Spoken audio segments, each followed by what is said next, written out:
নতুন বাংলাদেশ গড়ার প্রতিশ্রুতি দিয়ে জোরে সোরে নির্বাচনী প্রচারণা চালাচ্ছে জামায়াতে ইসলামীর প্রার্থীরাও। বিকেলে মিরপুরে মহিলা সমাবেশে দলটির আমির বলেছেন, ভোটে জিতলে তার দল কর্মক্ষেত্রে নারীর সমতা নিশ্চিত করবে। এদিকে 11 দলীয় ঐক্যের প্রার্থী নাহিদ ইসলাম অভিযোগ করেছেন, জনজোয়ার দেখে ভয় পেয়ে একটি দল পেশি শক্তি ব্যবহার করছে। ঠিক একই অভিযোগ করেছেন জোটের অন্যান্য প্রার্থীরাও।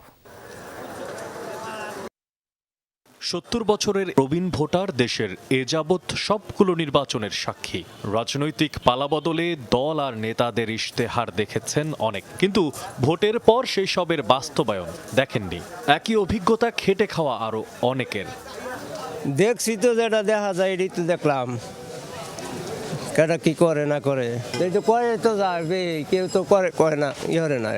তারা উপরে উঠতে পারলেই মনে করেন তারা লাগুর কাছে পাওয়াই যায় না। গরিবের ফ্যাসিলিটি কেউই দেয়, কিন্তু ইলেকশনের আগে মানুষের মুখে বহুত কিছু বলে, তোমার এটা করে দিমু, তোমার ওইটা করে দিমু, এই এলাকা উন্নত করে দিমু, সাধারণ দোকানদারের সুবিধা করে দিমু। আবারও ভোটের ডামাডোল। পাড়া মহল্লার অলিগলিতে দিন রাত চলছে নির্বাচনী প্রচারণা। ঢাকা 15 আসনের কাফরুল এলাকায় জামায়াতে ইসলামীর জনসংযোগ। দলটির আমির নিজেই এই আসনের প্রার্থী। ভোটারদের বলছেন, জয়ী হলে ড্রেনেজ সমস্যা ও অন্যান্য অসঙ্গতি নিয়ে কাজ করবেন। এখানে কোনো ভালো মেডিকেল ফ্যাসিলিটি নাই, আমরা এইগুলা ঘুরে ঘুরে দেখছি, আর আমরা ভবিষ্যতের জন্য রূপকল্প তৈরি করছি। আল্লাহ সুযোগ দিলে যদি আমরা রাষ্ট্রের দায়িত্বে যাই, তাও আমরা জানপ্রাণ দিয়ে রাষ্ট্রের ট্রেজারি থেকে আমানতদারির সাথে এটা করব। ঢাকা 11 আসনের 11 দলীয় ঐক্য মনোনীত প্রার্থী নাহিদ ইসলাম গুদারাঘাট 6তলা মসজিদের এলাকায় গণসংযোগ করেন। বলেন, জোট বিজয়ী হলে প্রথম দায়িত্ব হবে জুলাই সনদ বাস্তবায়ন করা। 11 দলের পক্ষে জনজোয়ার দেখে ভয় পেয়ে পেশি শক্তি ব্যবহার করছে প্রতিপক্ষ।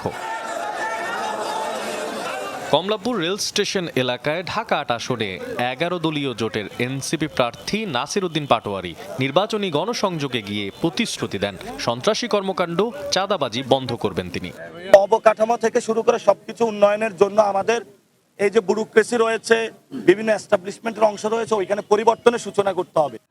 ঢাকা 12 আসনের তেজতুরি বাজার রোডে প্রচারণা চালান স্বতন্ত্র প্রার্থী সাইফুল আলম নীরব। সাধারণ ভোটারদের ভয় ভীতি দেখানোর অভিযোগ করেন তিনিও।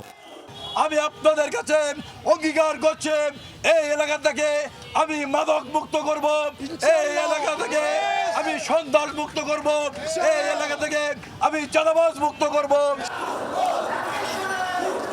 মশিউর অনিক, যমুনা নিউজ, ঢাকা। কি বুকে বাংলাদেশ আর হাতে বিদেশি? এই যে হোয়াইট প্লাস প্রো সেনসিটিভ স্কয়ারের